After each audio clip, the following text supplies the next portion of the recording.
Good afternoon student.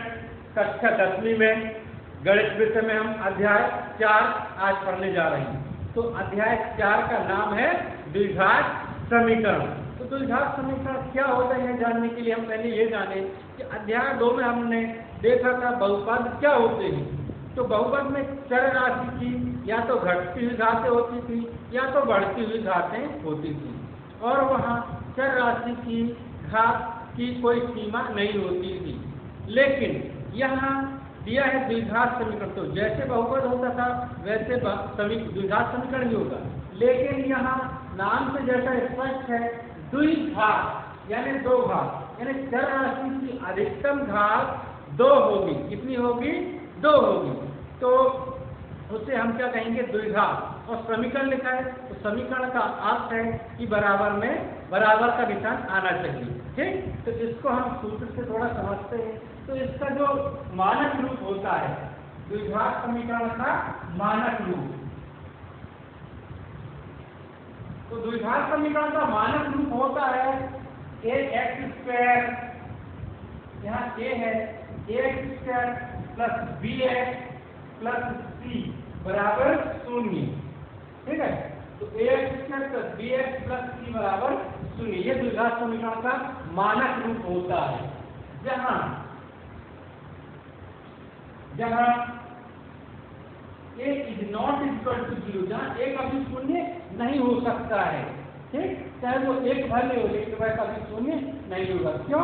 क्योंकि नाम में द्विघात, यानी इसमें आप देखें तो चर राशि x है, तो चर राशि x की अधिकतम घात कितनी है? 2 होगी। अधिकतम घात कितनी होगी? 2 होगी। ठीक है, तो यह द्विघात समीकरण है। अब देखिए यहाँ बराबर है, बराबर किस पर? शून्य हो सकता, कोई संख्या भी हो सकती है। ठीक है, ऐसा कुछ निश्चित नहीं है। तो बराबर होगा तभी वह समीकरण कहलाएगा, और जब 2 घात अधिकतम होगी तो ही वह द्विघात समीकरण, या इसका एक और नाम होता है वर्ग समीकरण भी कहते हैं। इसको क्या कहते हैं? वर्ग समीकरण। इसे वर्ग समीकरण ही कहा जाता है। ठीक है, कुछ उदाहरण इसके देख लेते हैं। देखिए यहाँ कुछ उदाहरण देखते हैं। इसके उदाहरण जैसे हैं 5x² plus 6x plus 10 equal to 0, यह द्विघात समीकरण का उदाहरण है। और आगे देखते हैं हम, ऐसा हो सकता है x² minus 4x plus 3 equal to 0, जहाँ x² का गुणांक 1 है या x² का गुणांक 5 है। ठीक है, तो ये क्या हो गए? इसके उदाहरण हो गए। यहाँ ध्यान रखने वाली बात यह है कि यहाँ चर राशि कुछ भी हो सकती है, x, y, z, p, q कुछ भी हो सकती है। ठीक है, लेकिन उसकी अधिकतम घात, चर राशि की अधिकतम घात कितनी होनी चाहिए? 2 ही होनी चाहिए। ठीक, तभी वह द्विघात समीकरण कहलाएगा। यदि चर राशि की अधिकतम घात 2 नहीं है, 2 से कम है या 2 से ज्यादा है, तो वो द्विघात समीकरण नहीं कहलाएगा। ठीक है, चलिए अब हम इसके कुछ प्रश्नों को हल करते हैं। तो यहाँ ध्यान देना, थोड़ा सा और बता देते हैं। ध्यान देखिए, द्विघात समीकरण ये मानक रूप है, परीक्षा में पूछा जाता है ये। तो यहाँ देखिए x² का गुणांक हमेशा a कहलाता है, x का गुणांक b कहलाता है, और c एक अचर राशि होती है। c कैसी राशि होती है? अचर राशि होती है। ठीक है, चलिए हम इसके कुछ उदाहरणों को देख लेते हैं प्रश्नावली से संबंधित। इसे आप स्क्रीनशॉट लेकर नोट कर लीजिए और इसे याद कर लेना, इसके मानक रूप को। चलिए अब हम हल करते हैं प्रश्नावली 4.1 का प्रश्न पहला। तो इसे पहले पढ़ लीजिए। प्रश्न दिया है कि जांच कीजिए कि क्या निम्न द्विघात समीकरण है।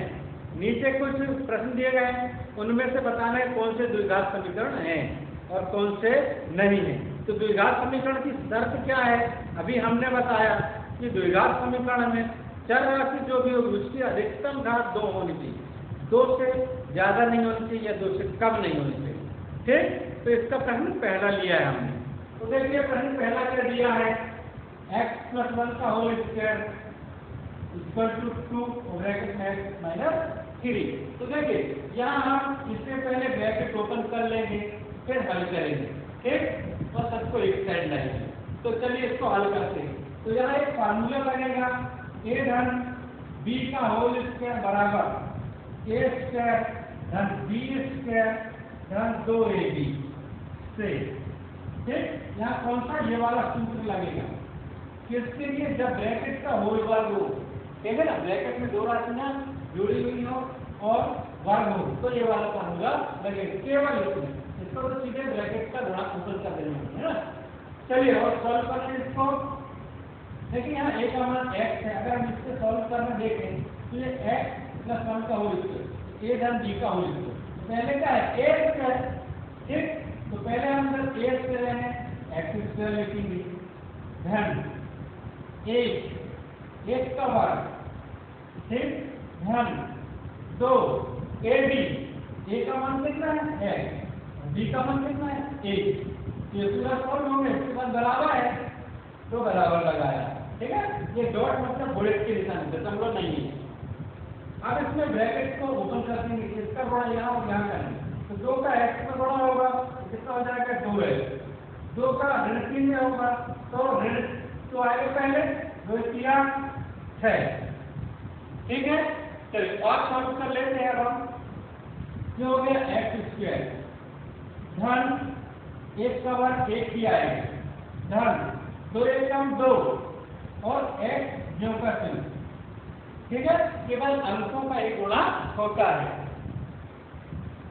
अब हमने 2x को भी इसी ओर लिया, तो हो जाएगा ऋण, देखिए ये 2x धन का है, ये धनात्मक है, यहाँ आएगा तो ऋणात्मक हो जाएगा, तो ऋण 2x, ये क्या ऋण का है, यहाँ आएगा तो धनात्मक हो जाएगा। अब तो इन दोनों को हम यहाँ ले आए, यहाँ क्या बचेगा इसका सोचिए, ठीक है। चलिए अब हम इसको व्यवस्थित लिखते हैं, ठीक। चलो देखो, सबसे पहले हम लिखते हैं यहाँ एक्स स्क्वायर अधिकतम घात वाले धन 1, ये 1 लिखा हुआ है, ठीक। पहले तो देखिए हमें ये ध्यान देना कि एक्स स्क्वायर वाला और कोई तो नहीं है, एक्स घात 2 वाला 1 ही है, इसीलिए हमने इसको लिख दिया। अगर कोई और एक्स की घात 2 वाला तो उसे जोड़ते या घटाते। अब यहाँ देखिए 1 के अलावा हम 1 और 1 और अंक ये है, तो 1 और 6 कितना हो जाएगा 7।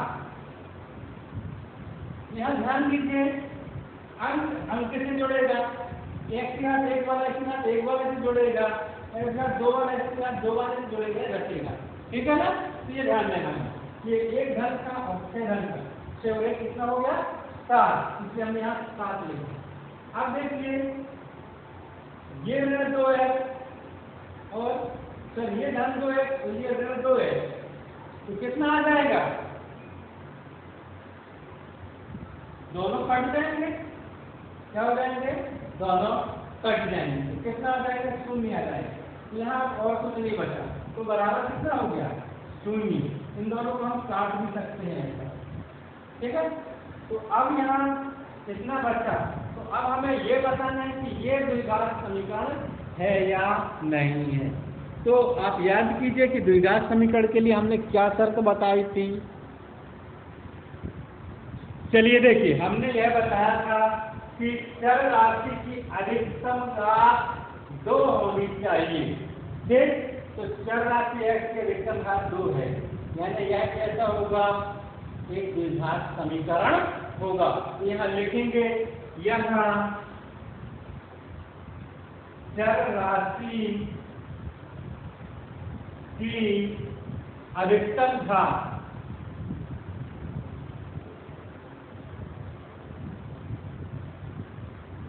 अधिकतम घात 2 है, आता है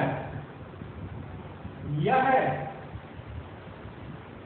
आता है यह है एक द्विघात समीकरण है, यह द्विघात समीकरण है, ठीक है। जिसमें चर राशि के अधिकतम घात 2 ना हो, 2 से ज्यादा आ जाएगा, 2 से कम आ जाए तो वह है द्विघात समीकरण नहीं होगा, ठीक। तो आपको इसका पहला, दूसरा और तीसरा यानी प्रश्न क्रमांक पहले का पहला, दूसरा और तीसरा हल करना है, फिर और कुछ प्रश्न अब हम हल कराएंगे।